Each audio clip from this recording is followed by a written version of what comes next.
what's up, everybody? Welcome back to Understanding the Reason. I'm your host, Jerome Majette. Man, I am just blessed, man. Just so grateful that you guys are coming. Comments have been awesome. We've been talking about, are we living in the last days? And, check out our previous video. It was fire, man. We talked about, the fig tree and how we have to pay attention to what's happening right now with this Iranian Israeli war that's brewing, man. It's picking up steam and stuff like that. But before we get into that, please like, share, and subscribe to the channel. Also, those of you who are interested in picking up our book, picking up our shirts, please do so and send me a selfie over on Facebook Messenger, and I will shout you out at the end of our videos. And also on that note, please stick around to the end so that you can see who we show our love to. And we just want to, show how much we appreciate you guys, man. You don't have to kick it with us. We know that. And we never take it for granted. So if you do decide to take us up on the offer to pick up the shirt, pick up the book, Understanding the Reason God Made Man, What Made Him Do It. 18 years of research, man, in this book. A lot of good, solid information that could help you in your understanding, as a resource, right? To help you get to the next level in your understanding of what's happening, okay? So we're going to be talking about that again today. Are we living in the last days? Man, why is this war? Why is this Iranian-Israeli conflict, and also the conflict with Hezbollah, the conflict with the Palestinians being the focal point? Why is that important for us right now? Well, we just had April 8th. We just had a total solar eclipse. We talked about that. Genesis chapter 1, verse 14 tells us that God put the sun, moon, and the stars in the heavens to act as signs, to act as harbingers, to tell us what's getting ready to happen. And I believe personally that something big is getting ready to go down, man. It really is. Something huge is coming, man. We have videos that we actually broke down the April 8th eclipse and stuff like that. If you haven't seen those, please go check them out. But here's the deal. So we know that the 2017 eclipse went all the way across our country, the U.S., from Salem, Oregon, and went all the way across and exited out of South Carolina, right? The thing that we talked about is that it literally touched 7 cities of Salem. And what does that mean? Well, it means prophetically, it's pointing to the coming of the Prince of Peace, right? Now, those of you who have been, like me, my dad was a pastor. I grew up with this stuff, man. I grew up around the church and around the Bible and everything. So it's a natural thing for me to look to the scriptures as a way to understand what's happening, right? Because the prophetic word, the prophecies of the Bible, 2/3 of those prophecies have been fulfilled. 1/3 is left remaining. So that 1/3 is what's got my mind going. that 1/3 got my mind going, man, because there is so much that's getting ready to take place on the earth in a very, very compacted, short amount of time. So the 2017 eclipse, that also, like I said, it across our country, and then the April 8th eclipse went from our southern border and went through the country and exited out of our northern border, right? But it touched 2 cities of Nineveh. Well, that also signifies that judgment is coming, that there's judgment is coming. And Jesus said, behold, I come quickly, and my reward is with me in my hand to give every man according to his works. So that means we need to be paying attention. There's a couple of things that needs to happen. We need to get our lives right. Okay. If you're like me, I'm not, man, listen, you hear me say this all the time. Eternity is too long to get it wrong. It's too long to get it wrong. And you hear me say this also. Why would God, who is a spirit, create physical matter? This thing has nothing to do with religion. This is not a religious exercise. As much as we would want it to be, Christianity is not, Jesus didn't come here to establish Christianity. And God didn't intend for human beings to establish a religion at all. He wants a relationship. He wants a relationship, right? So those of us who are paying attention, Jesus said, my sheep hear my voice, and another they will not follow. So are you hearing the voice of God? Is he speaking to your heart? Is he telling you what to do to prepare yourself? And we just read where Jesus was telling us that when we see these things begin to happen, right? Look up, because your redemption is drawing near. Well, so what does that mean? How did all this stuff get started? Well, here's an idea of how things got started. So you guys know that God made a covenant with Abraham, right? God made a covenant with Abraham, and he told Abraham that he was going to bless him, right? With a son. Now, Abraham and his wife were in their, man, they were well advanced in age. So this would have had to be a miracle, like a real straight up bona fide miracle, because they were well past. I mean, this man was 75 when he got the message. Okay. Oh man, I don't know too many 75-year-olds, man, that's having babies. I'm talking about, 75 and up. They ain't having no kids.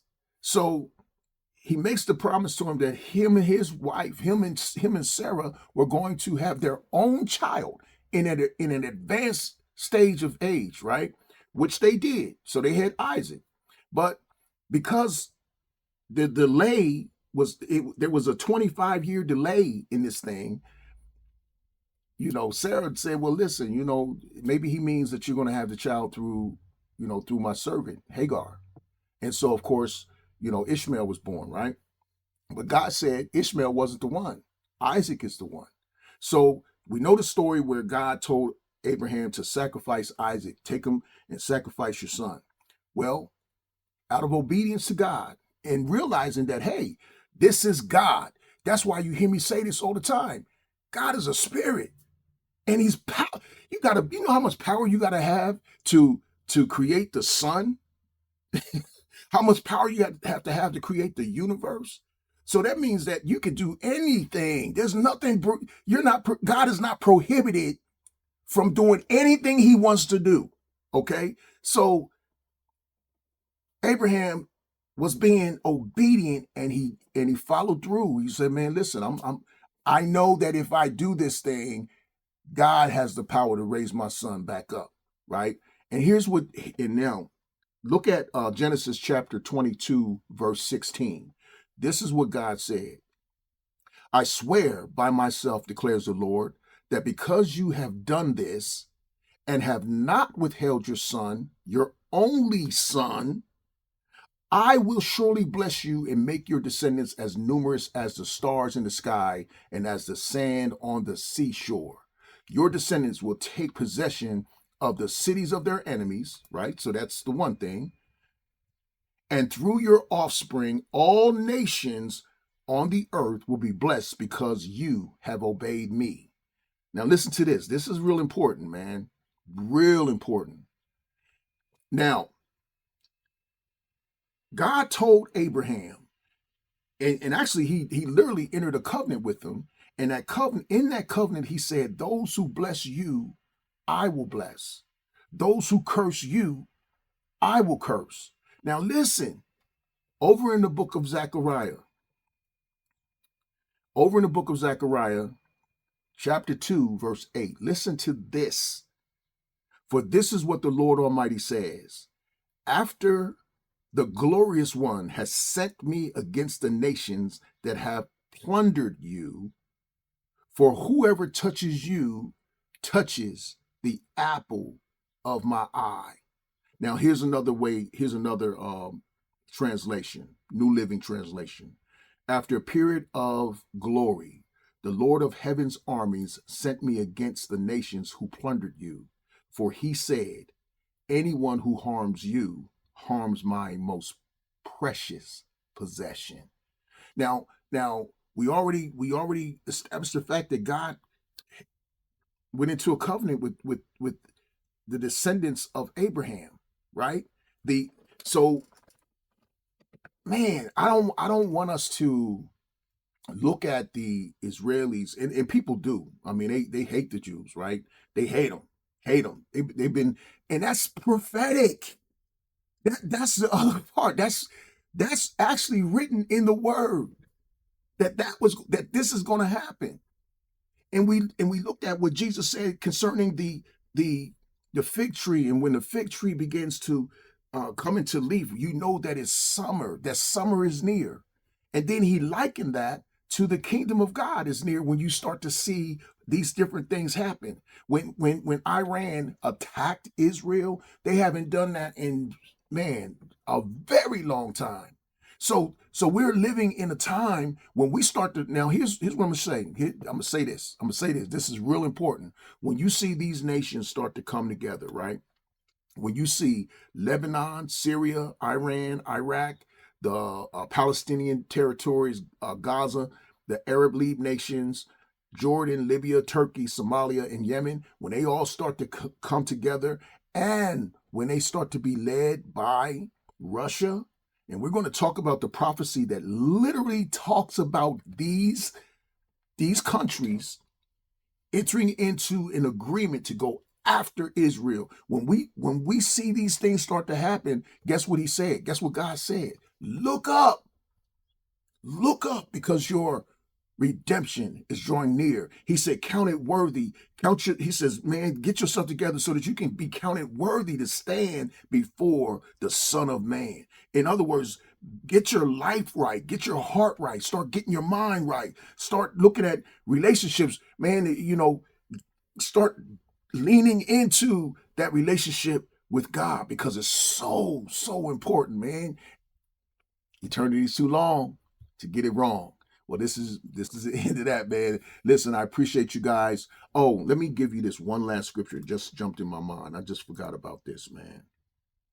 Now, here's how we know, right?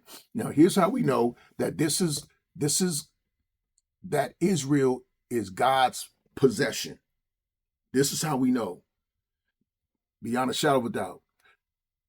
So the Israelis had a covenant with God that was established with their forefather Abraham, right? They didn't keep it. They didn't keep it. And it really, it really hurt them, man, because God told them that if they didn't obey the covenant, if they didn't stay in agreement with that covenant, that he was going to scatter them to the four corners of the world. That happened. That happened. The diaspora, it happened. Historically, I'm talking about historically. I'm not even talking about, the scriptures said that it was going to happen, but it happened historically, right? But here's something that's phenomenal. After 2,000 years, God said, I'm gonna have my heart is tender towards you guys. I'm gonna send you right back to your land, right? And that's been a contention ever since they got there. Ever since they got there. And this is not stuff that you can't look up, right? This is not something that you can't do a Google search on, or go to a library or something like that and find out that, hey, man, ever since they've been in the land, they've been attacked, right? But check this out. Here's the thing. They were separated from the land, four corners of the earth, just like God said that would happen, right? So that prophecy came to pass. But then check this out. This is very, very unique. And it's one of those things that if you wasn't paying attention, you would definitely miss this right here, right? So in 1948, May 1948, God reestablished the Jews back in their land. And this is prophesied. This right here was prophesied over in Isaiah chapter 66, looking at verse 8. This is what God said. This is what the prophet prophesied. Who has ever heard of such a thing? Who has ever seen things like this? Can a country be born in a day, or a nation be brought forth in a moment? Yet no sooner as Zion is in labor, then she gives birth to her children. Man, this is a prophecy. Can a nation be born in a day? This literally happened in 1948. This literally took place in 1948, before I was born, right? Unbelievable, man. You're talking about God. And like you hear me say, and I'm going to repeat myself on this over and over again. Eternity's too long to get it wrong. Too long to get it wrong. We can't get caught up in religion. We can't get caught up in traditions and all that kind of stuff. We need to have a relationship with the King of Kings. We need a relationship with God, man. Right? It's important. It's so important. So we're going to get back into this, man. We're going to talk about it some more.